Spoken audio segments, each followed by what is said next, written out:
You're watching Spooky Noodles channel. Subscribe or be my victim. Hello, hello. It's your boy, Spooky Noodles. I am back with a book mail video. Yes, this is book mail. And first of all, I would like to say, I got a tattoo. I know you guys can't see it very well, but, I'll show you pictures at the end. I got the Band-Aid on still, and I can't really give you the right angle for it, but, yeah, I got a tattoo the other day. It kind of hurt a little bit, but not like, it felt like a sunburn, like a really bad sunburn getting scratched, you know? That's how I would explain it. I really like it, guys. It's Fear inspired by, Fear by Ronald Kelly inspired. Um, really good tattoo. Guy did an amazing job. Um, and I just adore it so much. There's nothing I would change about it, I don't think, yet. But then again, we'll see how it heals. Yeah, my favorite little detail of it is there's a skull, and I like to think it's the baby skull. I don't want to ruin anything for the Fear, so spoilers. Should have said that ahead of time. But yeah, it's it's a Fear inspired tattoo. You know, Ronald Kelly means a lot to me. The book, Fear, like basically saved my life. So I thought I'd get it tattooed on me, you know? So with that out of the way, book mail time. So I got two books here. Um, two of them are, two of them are books.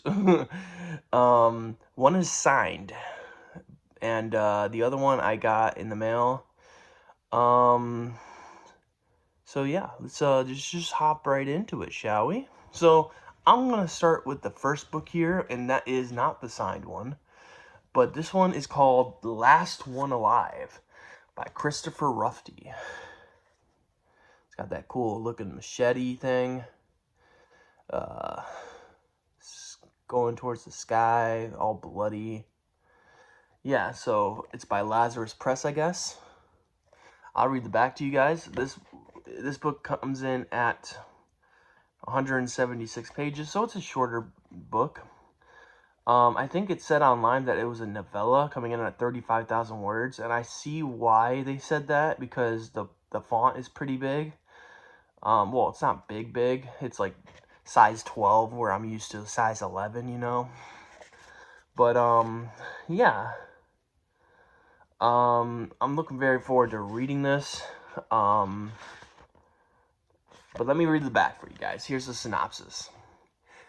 Oh, and there's also a blurb here from Jeff Strand I might read. So, and is there a blurb on the front? No, okay. So here we go. It was only supposed to be a relaxing weekend away from the drab of regular life. But what it became was a fight for survival. Megan is pursued through the dense mountain woodland by a psychopath she doesn't know, a relentless nightmare she can't kill. No matter how she tries to stop him, he just keeps coming back, even stronger than the last time, chasing her deeper into the wild and closer to a trio of despicable hillbillies who are sadistic on another scale. Lost in woods populated by pure evil all around, what hope does Megan really have? Last One Alive by Christopher Rufty. Like I said, I think he said this was a novella coming in at 35,000 words. I think that's what he said. Even though the book comes in at 175 pages, it's because it has this, like, medium to large font. But it looks like a fun read. I'm looking very forward to reading it one day. I'm trying to get as many slasher novels or novellas as I can. And, yeah. So now on to the next book. So the next book we have here is Night of the Mutilator by Brian G. Barry. And my copy is signed. It says, Nick, beware the haunter in the dark. Or, yeah, the haunter in the dark. The Night Mutilator. Massacre. Brian G. Barry. And it has a signature. And, yeah. So I'll read the synopsis for you guys. This book comes in at 171 pages. I think this is a novella, too. I'm not really sure how many words this is. But the way it's formatted, it could be either or. So I don't know. I might have to ask him one day. But this is either a novella or a novel. It doesn't really matter. It's a story. And yeah, Night of the Mutilator. The Night Mutilator. Oh my god, I said it wrong, didn't I? The Night Mutilator. I'm so sorry. I cannot read today. There was I think I recently watched a movie that had a similar title, so that's what's throwing me off. But yeah, I'll read the synopsis now. Missing posters on walls, slapped on telephone poles, bodies found hollowed out, scraped clean as a pumpkin on Halloween, arms and legs hacked from torsos, heads cut from necks. Blood floods the shadow crawling alleys, stains the walls of derelict dwellings, a place of doom, death, and the haunting cries of the butchered. For Emma, the east end of Andale is a nightmare, and the monster, the Night Mutilator. Madman, Reaper, Harvester of Flesh, Bone Collector, the Ghoul.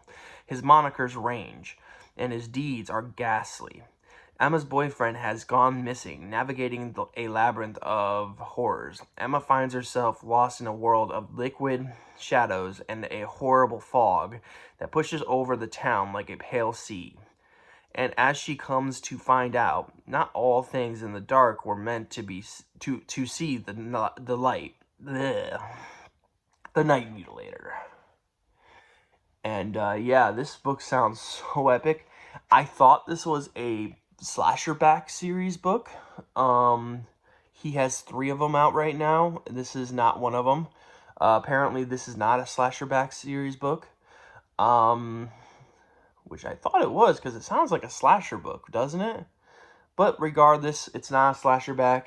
But that's cool nevertheless. I'm really looking forward to reading this one. I'm currently reading Brian G. Barry's Thanksgiving Day Massacre. And it's going really well. I really like how he just jumps into things. Like, he just throws the reader into the chaos, and it's a fun time. So I'm looking very forward to reading this book eventually. Don't know when I'm going to get to this one in particular. It's going to go on my sign shelf when I get it here. Right now, it's not here, obviously. I'm going to put it in that corner over there. And yeah, that's where all my signed books are going to go. Like my Ronald Kelly books, my Aaron Beauregard books, my Daniel J. Volpe books. You know, so on and so forth. You know, Rick Atala books. Jeff Strand books. You know, I have a lot of signed books, you know. So, yeah, Mike Duke books. Okay, I'll stop. But, yeah. The Night Mutilator by Brian G. Barry. And that is it for book mail. I am really slowing down on book mail. I'm not buying as many books as I used to. I usually am, like, I'll buy friends' books, you know, but I don't really feel like buying. I feel like I have enough books, you know, so I've slowed down significantly with the book buying. Like, it took me a long time just to gather 2 books for you guys, because there's not much. I have one book coming from, like, England, Great Britain, I don't know. It's coming from a different country, and it's like Royal Shipment or whatever it's called. I don't know, but it's coming here. It's gonna be here soon. I hope. That book is part of the Rex Miller series, but I won't get into it because you'll see it when I post it in a book mail video, hopefully.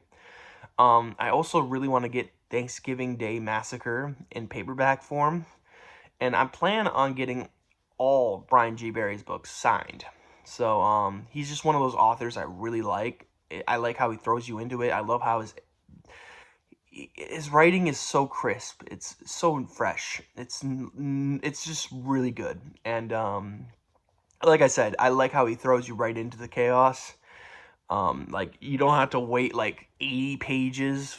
I'm talking to you, Night Shoot by David Sodergren. You don't have to wait too long for the mayhem to start. And I know I'm picking on Night Shoot a little bit, but Night Shoot is a good book so far. I just had to take a break because I think I think I finally reached the not epitome. What's the word I'm looking for?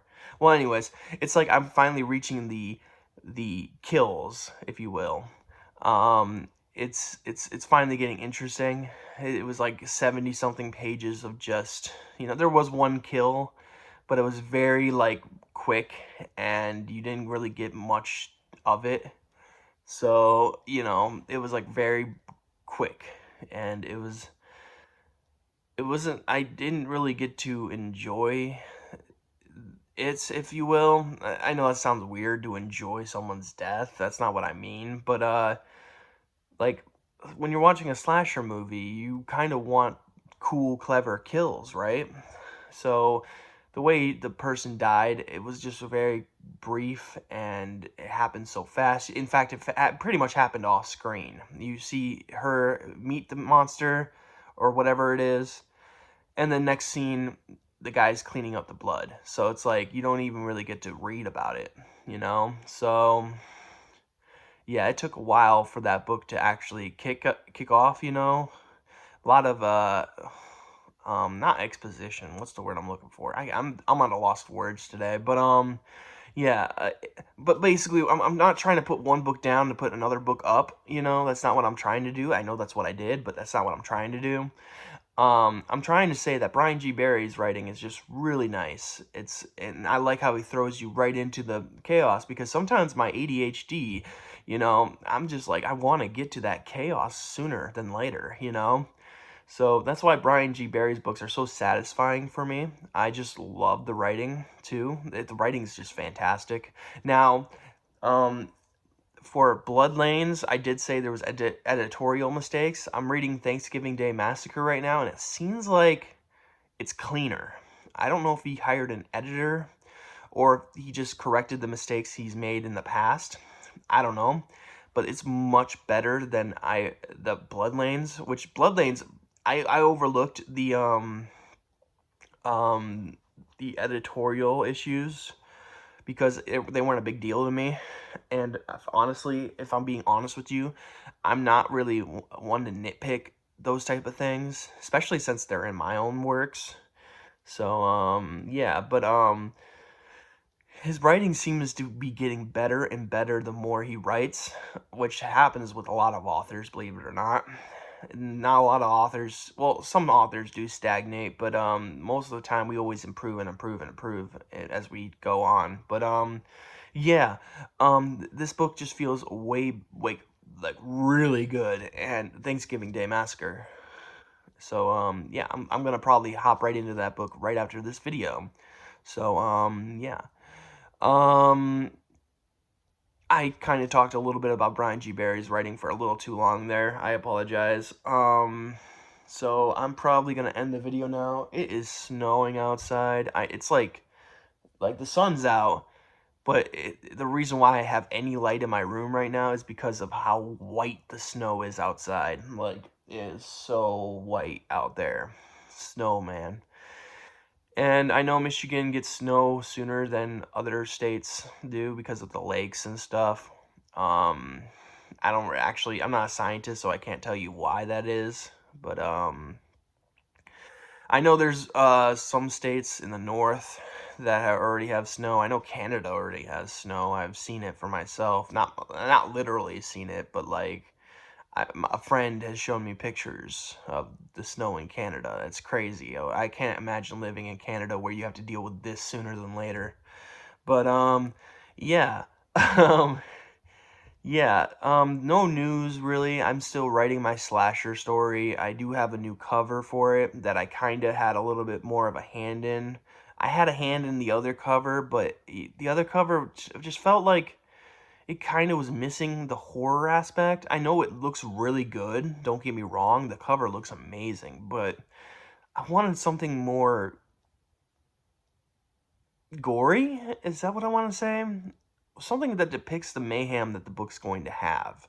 The other cover, perfect. It was awesome, but it was just missing that one aspect. And I think I'm going to turn that one, the poster, into like a, maybe I'll put it, I don't know what I'm going to do with the other cover. I don't know, but it was a really good buy. Don't get me wrong. I don't know. But, yeah, anyways, so, yeah, words. I'm going to probably end this video now. I'm getting awkward, and I forget how to end videos. So, yeah. No news with writing, really. I'm still writing the novel, or novella. It's going well. I'm at the 8,000 word mark, I think. And, yeah, it's going well, so. And, I got the tattoo, which I will show you pictures of at the end of the video. And with that, I think we're done. So I hope you guys are having a great day. I hope you have a spooky night. I'll catch you in the next video. Peace out, guys.